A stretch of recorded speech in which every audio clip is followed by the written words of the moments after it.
केंद्रीय मंत्रिमंडल ने जल जीवन मिशन को 2028 तक बढ़ाने को दी मंजूरी। फरीदाबाद के जरिए दिल्ली मुंबई एक्सप्रेस वे से जुड़ेगा जेवर एयरपोर्ट, बनेगा ग्रीनफील्ड एलिवेटेड कॉरिडोर। पंजाब विधानसभा के बजट सत्र का आज 5वां दिन। सदन में प्रश्नकाल समाप्त होते ही सुखपाल सिंह खैरा के विवादित बयान पर हुआ हंगामा।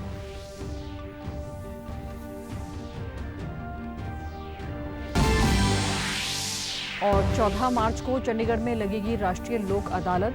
लंबित मामलों के साथ प्री लिटिगेशन मामलों का भी किया जाएगा निपटारा।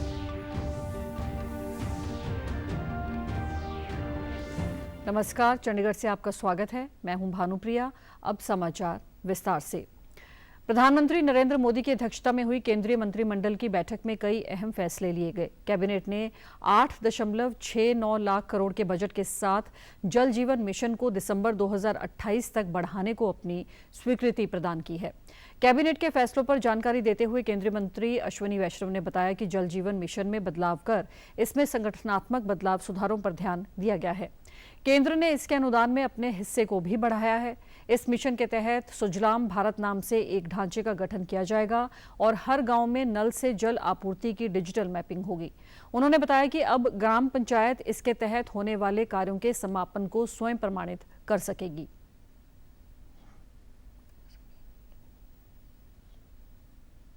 जो भागीरथी प्रोग्राम कहा जाए तो वो वैसा बड़ा प्रोग्राम नहीं है। इसका जो सबसे बड़ा मेजर थ्रस्ट है इंक्लूसिव ग्रोथ का। कैसे सोसाइटी के इस जल जीवन मिशन का आज 2.0 वर्जन अप्रूव हुआ। 1.0 वर्जन इतना महत्वपूर्ण, महत्वाकांक्षी, इतना एक तरीके से अब इसको सस्टेनेबल बनाने का टाइम आया। कैबिनेट ने तमिलनाडु के मदुरई हवाई अड्डे को अंतर्राष्ट्रीय हवाई अड्डा घोषित करने को भी मंजूरी दी है। कैबिनेट ने झारखंड और पश्चिम बंगाल में रेलवे की 2 मल्टी ट्रैक परियोजनाएं भी स्वीकृत की हैं। इसके अलावा केंद्रीय मंत्रिमंडल ने जेवर अंतर्राष्ट्रीय हवाई अड्डे को दिल्ली मुंबई एक्सप्रेस से जोड़ने के लिए लगभग 8 किलोमीटर लंबे ग्रीनफील्ड एलिवेटेड कॉरिडोर बनाने को भी मंजूरी दी है। यह 4 लेन कॉरिडोर फरीदाबाद, बल्लभगढ़, सोहाना से होकर गुजरेगा, जिसके निर्माण में 3,631 करोड़ की लागत आएगी। ये फरीदाबाद मास्टर प्लान का हिस्सा है, जिसके बनने से फरीदाबाद की जेवर एयरपोर्ट से कनेक्टिविटी बेहतर होगी। 7.8 किलोमीटर एलिवेटेड कॉरिडोर रहेगा। ये मैं आपको बताना चाहता था नंबर। 7.8 किलोमीटर एलिवेटेड रहेगा।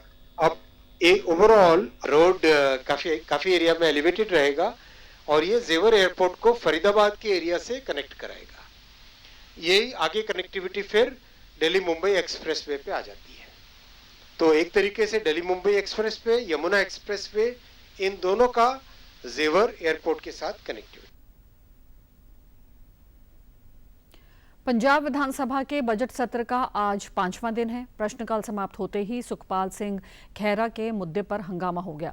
सुखपाल सिंह खैरा ने सरकार द्वारा महिलाओं को 1,000 रुपए की सहायता देने को लेकर अमर्यादित टिप्पणी की थी। वित्त मंत्री हरपाल चीमा ने कहा कि वह मेंबर आज सदन में मौजूद हैं। उन्होंने सुखपाल सिंह खैरा के एक इंटरव्यू का जिक्र किया, जिसमें चीमा और खैरा के बीच बहस बढ़ गई और दोनों के बीच नोकझोंक भी हुई। चीमा ने कहा कि संविधान बाबा साहेब अंबेडकर ने बनाया है। उन्होंने कहा कि मुख्यमंत्री भगवंत मान और केजरीवाल ने उन्हें जिम्मेदारी दी है, जिसे वे निभा रहे हैं। उन्होंने कहा कि हम 5 बार बजट पेश कर चुके हैं और लोगों की उम्मीदों को पूरा करने की कोशिश कर रहे हैं। इससे पहले पंजाब विधानसभा के बजट सत्र में बीते दिन सदन में भारत और अमेरिका के बीच हुए ताजा व्यापारिक समझौते पर चर्चा हुई। सदन में इस ऐतिहासिक समझौते पर पंजाब की अर्थव्यवस्था और विशेष करके कृषि प्रभावों के बारे में चर्चा की गई। इस दौरान मुख्यमंत्री भगवंत मान ने भी सदन में अपने विचार रखे और कहा कि देश का हित सर्वोपरि होता है और इसी कड़ी के तहत सभी काम किए जाने चाहिए। अमेरिका के साथ व्यापार समझौते के अलावा उन्होंने बीते दिन अरविंद केजरीवाल पर आय अदालत के फैसले पर भी सदन में अपने विचार साझा किए। उल्लेखनीय है कि कुछ दिन पहले ही भारत और अमेरिका ने एक बड़ा व्यापारिक समझौता किया है, जिसके अंतर्गत दोनों देशों ने कई उत्पादों पर टैरिफ घटाने का फैसला किया है। 14 मार्च को चंडीगढ़ में राष्ट्रीय लोक अदालत लगेगी। इसमें अदालतों में लंबित मामलों के साथ साथ प्री लिटिगेशन मामलों का भी निपटारा किया जाएगा।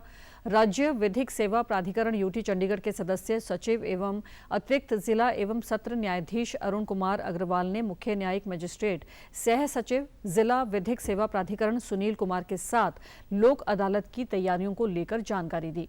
उन्होंने बताया कि लोक अदालत में bank recovery, motor accident claim, वैवाहिक विवाद, चेक बाउंस, श्रम विवाद, बिजली पानी के बिल और अन्य समझौता योग्य मामलों को रखा जाएगा। उन्होंने बताया कि पक्षकार आपसी सहमति से मामलों का निपटारा कर सकते हैं, जिससे उनका समय और मुकदमेबाजी पर होने वाला खर्च दोनों बचते हैं। उन्होंने कहा कि लोक अदालतें केस करने वालों को आपसी सहमति से अपने केस निपटाने के लिए एक आसान प्लेटफॉर्म देती है। उन्होंने कहा कि लोक अदालतों में पास हुए फैसलों का लीगल स्टेटस सिविल कोर्ट के फैसले जैसा ही होता है और वे आखिरी होते हैं और पार्टियों पर लागू होते हैं जिनमें अपील का कोई प्रावधान नहीं होता। ये व्यापक प्रबंध किए गए हैं। तो लोक अदालतों का बेसिक पर्पस ये है कि लोगों को free cost effective free of cost लोगों के केसेस रिजॉल्व किए जाएं, म्यूचुअल सेटलमेंट से रिजॉल्व किए जाएं, ताकि लोग अपना केस लोक अदालत में रिजॉल्व करा के आराम से घर पे बैठें। लोक अदालत का जो डिसीजन होता है दैट इज़ फाइनल, इसके अगेंस्ट कोई अपील नहीं होती।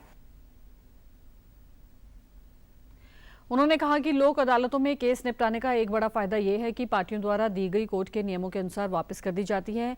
ये प्रोसेस आसान और इनफॉर्मल है और ये सुनिश्चित करता है कि झगड़ों का बिना सही तरीके से हल हो, जिससे पार्टियों के बीच तालमेल बनाए रखने में मदद मिलती है।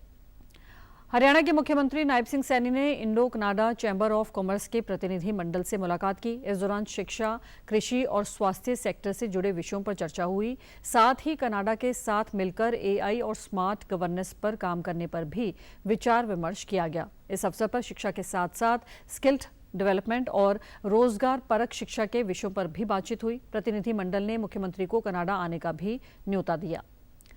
रक्षा मंत्री राजनाथ सिंह ने कल नई दिल्ली में आयोजित कार्यक्रम में रक्षा बलों के लिए विजन 2047 भविष्य के लिए तैयार भारतीय सेना का रोड मैप जारी किया।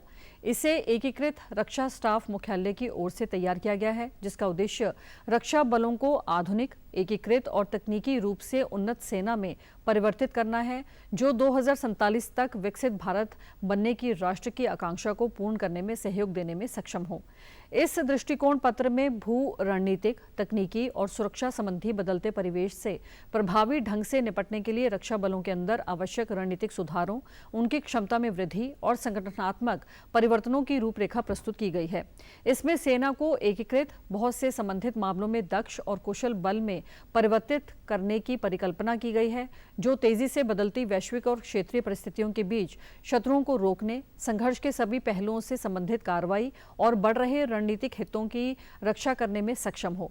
इसमें भविष्य में युद्ध की चुनौतियों के अनुकूल रक्षा बलों के निर्माण के लिए नवाचार, उन्नत प्रौद्योगिकियों और प्रशिक्षण के आधुनिक ढांचे के महत्व पर भी प्रकाश डाला गया है। इस दूरदर्शी दस्तावेज में भविष्य की सुरक्षा चुनौतियों की जटिलता को समझते हुए राष्ट्रीय सुरक्षा सुनिश्चित करने के लिए सैन्य शक्ति को कूटनीतिक, तकनीकी और आर्थिक शक्ति के साथ जोड़ते हुए समग्र राष्ट्रव्यापी दृष्टिकोण की आवश्यकता पर बल दिया गया है। इस अवसर पर Chief of Defence Staff General Anil Chauhan, नौसेना अध्यक्ष एडमिरल दिनेश के त्रिपाठी, वायुसेना अध्यक्ष Air Chief Marshal AP Singh सहित अन्य वरिष्ठ अधिकारी उपस्थित रहे। हरियाणा के मुख्यमंत्री नायब सिंह सैनी ने कहा कि स्वर्णिम और विकसित बंगाल बनाने के लिए जनता परिवर्तन संकल्प को मजबूत करने का कार्य करेगी। मुख्यमंत्री ने कल पश्चिम बंगाल के कुल्पी में जनसभा को संबोधित किया और ममता सरकार पर निशाना साधा। उन्होंने कहा कि बंगाल की जनता ने तय कर लिया है कि आने वाले समय में यहां मोदी के नेतृत्व में सरकार बनेगी। उन्होंने कांग्रेस और तृणमूल कांग्रेस पर निशाना साधते हुए कहा कि इन दलों को देश की संवैधानिक संस्थाओं पर भरोसा नहीं है। मुख्यमंत्री सैनी ने कहा कि राष्ट्रपति द्रौपदी मुर्मू आदिवासी समुदाय के एक कार्यक्रम में शामिल होने के लिए बंगाल आई थी, लेकिन राज्य सरकार ने अंतिम समय में कार्यक्रम में बदलाव कर दिया, जो सही नहीं है और लोकतांत्रिक मूल्यों के खिलाफ है। उन्होंने कहा कि पश्चिम बंगाल में कानून व्यवस्था नाम की कोई चीज नहीं है और महिलाएं सुरक्षित नहीं हैं। उन्होंने कहा कि आगामी विधानसभा चुनाव में यहां भाजपा की सरकार बनेगी। आपका उत्साह, आपका स्नेह और इस जनसभा में इतनी भारी संख्या में आप लोग यहां उपस्थित हुए हैं, ये स्पष्ट संकेत है कि पश्चिम बंगाल अब परिवर्तन की राह पर गति से आगे बढ़ रहा है। साथियों, आज बंगाल विकास चाहता है, आज बंगाल सुशासन चाहता है। साथियों, आज कुल्फी की जनता भी यही कह रही है। उन्होंने कहा कि सरकार विभिन्न योजनाओं के माध्यम से महिलाओं को आर्थिक और सामाजिक रूप से मजबूत बनाने का काम कर रही है। रक्षा अनुसंधान और विकास संगठन DRDO और भारतीय नौसेना के संयुक्त रूप से गोवा तट के पास P-8I विमान से स्वदेशी एयर ड्रॉपेबल कंटेनर ADC 150 के 4 सफल इन फ्लाइट रिलीज परीक्षण किए। ये परीक्षण इस वर्ष 21 फरवरी से 1 मार्च तक के बीच किए गए। इस एयर ड्रॉपेबल कंटेनर को 150 किलोग्राम पेलोड पहुंचाने के लिए डिजाइन और विकसित किया गया है। यह तट से दूर खुले समुद्र में तैनात संकटग्रस्त नौसैनिक जहाज़ों को महत्वपूर्ण भंडार, उपकरण और चिकित्सा सहायता प्रदान करने में नौसेना की परिचालन रसद क्षमताओं को बढ़ाएगा। रक्षा मंत्रालय ने एक बयान में बताया कि भारतीय नौसेना की आवश्यकताओं को पूरा करने के लिए P-8I विमान के लिए ADC 150 प्रणाली को कम समय में विकसित और प्रमाणित किया गया है। सभी विकासात्मक उड़ान परीक्षण सफलतापूर्वक पूरे हो चुके हैं। इस प्रणाली को जल्द ही भारतीय नौसेना में शामिल किए जाने की उम्मीद है। प्रसार भारती का ऑडियो विजुअल प्रसारण और प्रसार मंच PB शब्द अगले वर्ष मार्च तक लोगो रहित समाचार सामग्री प्रतिदिन निःशुल्क उपलब्ध कराता रहेगा। सूचना और प्रसारण मंत्रालय ने बताया कि PB शब्द अपने 1500 से अधिक संवाददाताओं और 60 समर्पित संपादन डेस्क के 24 घंटे कार्यरत नेटवर्क के माध्यम से विभिन्न प्रारूपों में प्रतिदिन 1000 खबरें प्रसारित करता है। यह लाइव फीड सुविधा भी प्रदान करता है, जिसमें राष्ट्रीय महत्व की घटनाएं, अलंकरण समारोह और विभिन्न प्रेस ब्रीफिंग सहित लाइव कार्यक्रमों का विशेष कवरेज शामिल रहता है। मंत्रालय ने कहा है कि PB शब्द के माध्यम से उपलब्ध कराई गई सामग्री लोगो रहित है और इसका उपयोग करते समय PB शब्द का उल्लेख करना जरूरी नहीं है। लोकसभा अध्यक्ष ओम बिरला के खिलाफ विपक्ष द्वारा लाए गए अविश्वास प्रस्ताव पर कल लोकसभा में जोरदार चर्चा हुई। कांग्रेस सहित विपक्षी दलों ने अध्यक्ष पर उन्हें बोलने के लिए समय न देने का आरोप लगाया, तो वहीं बीजेपी सहित NDA के दलों ने आसन की गरिमा को कम करने के लिए विपक्षी राजनीति की आलोचना की। चर्चा के दौरान संसदीय नियमों की बौछार भी देखने को मिली। लोकसभा अध्यक्ष के खिलाफ अविश्वास प्रस्ताव पर चर्चा में भाग लेते हुए संसदीय कार्य मंत्री किरेन रिजिजू ने विपक्ष पर निशाना साधा। किरेन रिजिजू ने विपक्ष पर पलटवार करते हुए कहा कि कुछ सदस्य खुद को बहुत ज्ञानी मानते हैं। उन्होंने कहा कि स्पीकर की कुर्सी पर कौन बैठेगा ये भी विपक्ष तय करना चाहता है। संसदीय कार्य मंत्री ने कहा कि सभी जानते हैं कि स्पीकर निष्पक्ष रूप से काम करते हैं और विपक्ष के सभी आरोप निराधार हैं। का रोल भी ये लोग तय करना चाहते हैं।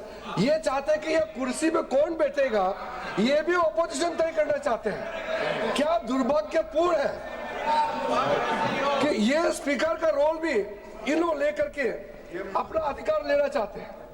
हमारा NDA भारतीय जनता पार्टी के सदस्यों ने कागज फाड़ के कभी भी स्पीकर कुर्सी को हम लोगों ने नहीं देखा है।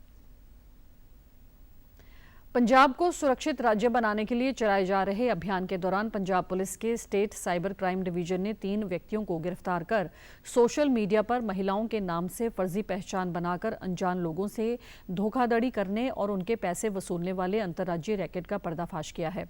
यह जानकारी यहां पुलिस महानिदेशक DGP पंजाब गौरव यादव ने दी। गिरफ्तार किए गए व्यक्तियों की पहचान अभिषेक भार्गव, आकाश भार्गव उर्फ अमन और लक्की भार्गव के रूप में हुई है। ये तीनों राजस्थान के झुंझुनू के निवासी हैं और आपस में सगे भाई हैं। पुलिस टीमों ने उनके कब्जे से 3.49 लाख रुपए नगद, 500 अमेरिकी dollar, 29 mobile phone, 1 laptop, 1 dongle, 1 tablet और मोबाइल फोन के 38 खाली डिब्बे बरामद किए हैं। DGP ने बताया कि आरोपियों ने इंस्टाग्राम और व्हाट्सएप जैसे सोशल मीडिया प्लेटफॉर्म पर महिलाओं के नाम से फर्जी प्रोफाइल बना रखे थे और इनके माध्यम से अपने टारगेट से संपर्क करते थे। उन्होंने बताया कि आरोपी अपने टारगेट खासकर महिलाओं का विश्वास जीतने के लिए महिलाओं जैसी आवाज़ निकालने हेतु वॉइस चेंजिंग सॉफ्टवेयर का इस्तेमाल करते थे। इसके बाद वे पीड़ितों के AI द्वारा तैयार किए गए आपत्तिजनक वीडियो सोशल मीडिया पर फैलाने की धमकी देकर उनसे पैसे वसूलते थे। इस ऑपरेशन के बारे में जानकारी देते हुए special DGP cyber crime V Neerja ने बताया कि एक पीड़िता के पिता की शिकायत के आधार पर यह मामला दर्ज किया गया है। और आप हमारे समाचार YouTube channel DD news Chandigarh, Facebook DD news Chandigarh और सोशल मीडिया एक्स व डीडी न्यूज़ CST पर भी देख सकते हैं। इसी के साथ चंडीगढ़ से समाचारों का सिलसिला समाप्त होता है। नमस्कार।